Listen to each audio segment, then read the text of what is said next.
This is your race jacket, isn't it? I mean, from the rock crawling. Yeah, it's in the early days. Yeah. That's when we just started doing the cheaper stuff. So the weird story is there back in the, I guess, early 90s. Mom and Dad both had Harleys. And friends had them, and he would trade them to Four Corners or somewhere and go ride. Well, I said, man, everybody's got a Jeep in the driveway. Everybody has it. And Harley's not really that way. Yeah. So we need to start getting into this cheap stuff. So we did. That was, about mid-90s. We started doing all the cheap stuff. So you started doing the Jeep stuff about the same time that I kind of was getting into it as well. So early. Yeah, like the mid-90s or something like that. Maybe. Before then, we were all truck and early Rocco and trucks is everything we had. So we got into all the cheap stuff.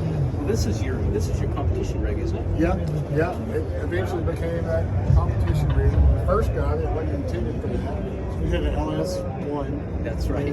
That's right. I remember. So yeah, I remember you competed at Reno. Yes. I remember you there really well. Reno, Moab, The Moab. Farmington. That whole season, didn't you? Yeah, that whole season. I don't remember where the other one was. There was 4, I think, that we made. Yeah.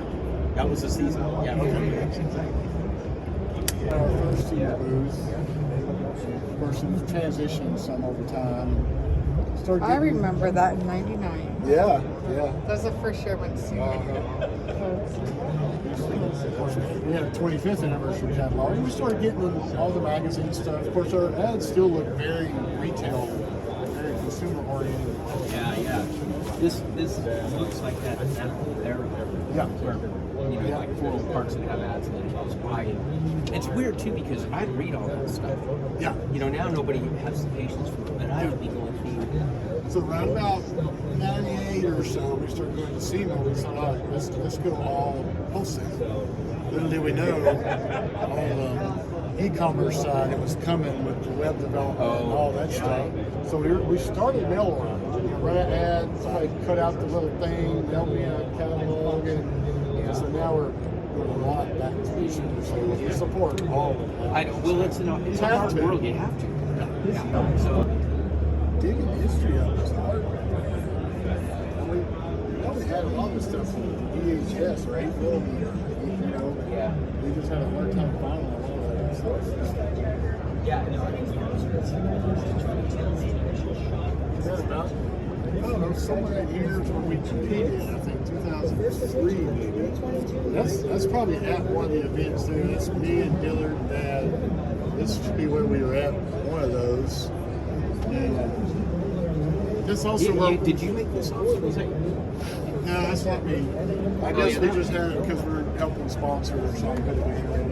Because that's the thing we learned the most about the game. We did learn what it takes. It's expensive, it's a lot of time. We didn't have enough seat time. Yep. For logistically where we're at, we have nowhere to practice. Yes. And so that's when we realized the value of sponsoring series, sponsoring teams that do that. And all those teams and events need sponsors. So that's what we really learned through working with you. It's like, oh, okay, well, sponsor, people see your logo there, track banners, or options and widgets.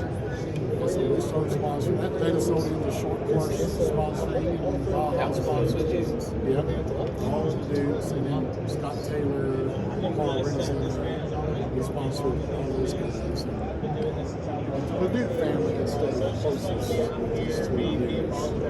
Well, I think it's interesting because a lot of manufacturers will pick either a team or a series, and it really takes both. If somebody that's involved in the sport or wants to see the sport grow and recognizes it and says, you got to give some love to this. You can't have high-end teams if you don't have an event, and you can't have an event if you A don't good have event, have a teams. good team. Yeah, So we tried to sponsor both. Even when we were doing some of the short course stuff, we would sponsor the tracks, like at Crandon and stuff. We'd do a package with them for the tracks. And, so it helped grow the brand because you see the brand in different things. And it's one reason why we had the 18-wheeler too. It's not just to get there, but it's also a big billboard at every event we go to. Well, there's a lot. I think there's a lot of loyalty in the sport. And when you get down to the core group of any sport, there's so much loyalty. We saw Shane Campbell breakfast this morning. Yeah. Who we met at one of your events 25 years ago. And, you know, otherwise, we'd have probably never met him. Right. You know, just. Yeah, it's awesome. He went back to Southern California. We're still friends. I mean, he literally lived 3 houses down from me. So I was West Wind. So my daughter's babysitting. Yeah. Oh, good. When we did the Camp Jeep thing in 2007, that's the last Camp Jeep, the official Camp Jeep. Yeah. The Jeep did. What? How come? You know? About 2008, the economy, when they had that kind of crunch, they just never picked up. I mean, they had Tim McGraw for entertainment, all this stuff. It was massive. Now there's a lot of Jeep events. So It's hard to get back to they just cut Camp Jeep. And we're still friends with all these Duck Dynasty guys. They're great. I think they're doing a little bit. Still with. Now it's more YouTube and outdoor channel and stuff like that. But they're still doing a lot of stuff. Even in the community at home, they're still really doing a involved. Willie's daughter, she's got her own Live Original. It's for women, mostly girls, a lot of college girls, and she speaks to them. They have worship teams and singers, and she does these massive conventions. That's like Skylar, Dana's daughter's doing a Power Up Girls thing, and she got. There's such a market for that. Yeah. It's great, man. These girls thrive on that. His daughter does all. They started a little small church at home. That's awesome stuff. Are these? No, that's. Oh yeah, that is. Yeah, we started doing the dual rates for. So we started it when the JL came out. So then we've gone back and done it for the JKs, the TJs, the XJs. Now we're actually doing it for the old Ford trucks. You are? We just finished our designs on that. 2, 4, 6, and 9 in the dual rate. Do these, when they're under load, it is mostly stacked, right? Most of these stack, yeah.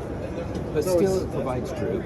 And there's a transition rate between the two. So still, as it unloads, it comes back softer. Oh yeah, that makes sense. You know, Yep. obviously you get the droop for off-roading, Yeah, right. articulation, but it still rides better. You hit a bump and it unloads. It's just a nicer transition.